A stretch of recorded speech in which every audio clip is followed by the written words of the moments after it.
Sri Sharda Devi and Her Divine Play, Chapter 33, page 683. It is said that only a good student can be a good teacher, and a good teacher learns continuously, so his or her teachings remain always fresh. Ramakrishna said, "As long as I live, so long do I learn." Sarayubala recorded how Holy Mother learned various things in her village. Regarding creation, one night the mother said, "In the beginning of creation, the Creator made human beings with the quality of sattva.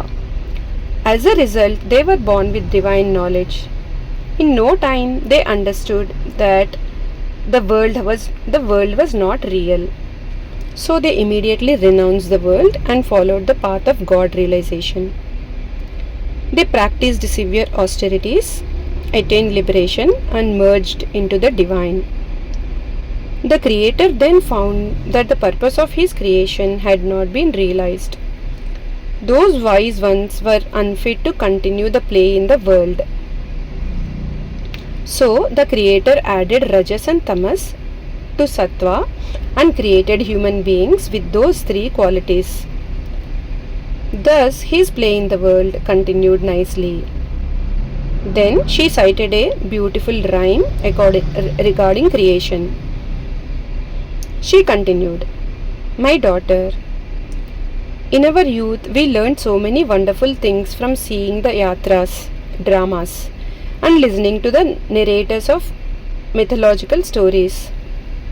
Nowadays we seldom hear those things. Sometimes Holy Mother tested the faith of her disciples." Sarayubala recorded, "One day I went to Bagh Bazaar and found Holy Mother resting after her lunch. She was gracious enough to ask me to fan her. Suddenly I heard her speaking to herself. 'Well, you all have come here, but where is the Master?' I said in reply, 'We could not meet him in this life. Who knows in which future birth we shall be able to see him. But this is our greatest good fortune, that we have been able to touch your feet.'" "That is true indeed," was the brief remark of the mother. I was rather amazed by this avowal. Very seldom did she speak of herself in such a way. In Jairambati, Holy Mother had a hard time finding flowers for worship. The villagers grew vegetables around their houses rather than flowering plants.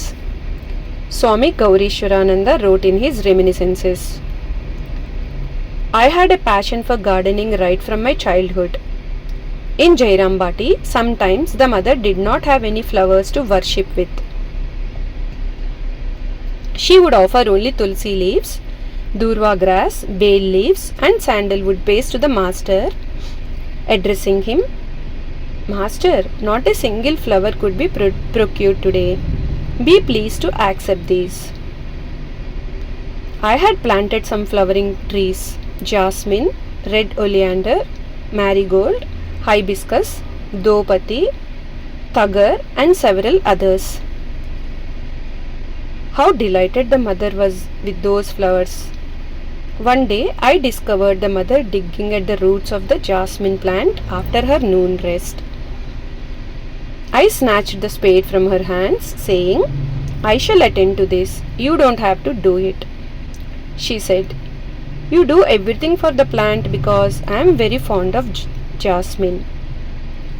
And now that it is the season for these flowers to bloom, I was digging the soil so that it can be watered well.'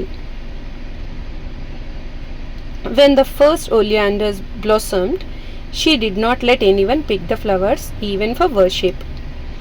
She would say, 'Let Ramai come and see how beautifully his shrub has blossomed. He himself will pluck the flowers. Only then shall I offer them to the Master.' Such boundless love. On Saturday, as soon as I came and greeted the mother, she led me by the hand to the shrub and exclaimed, 'Look, such beautiful flowers your shrub has borne. Such sweet fragrance too. She handed me a basket. I gathered the flowers and brought them to her. Only then did she worship the master with them. One day I took her to a lime plant that I had grown by grafting. There were 7 or 8 limes on it. The mother was delighted and kept saying to everyone, "Just see how clever the boy is. He has grown the graft so well that is already bearing fruit." Another day, I had broken off a large branch of an amalaki tree with fruit on it and given to the mother.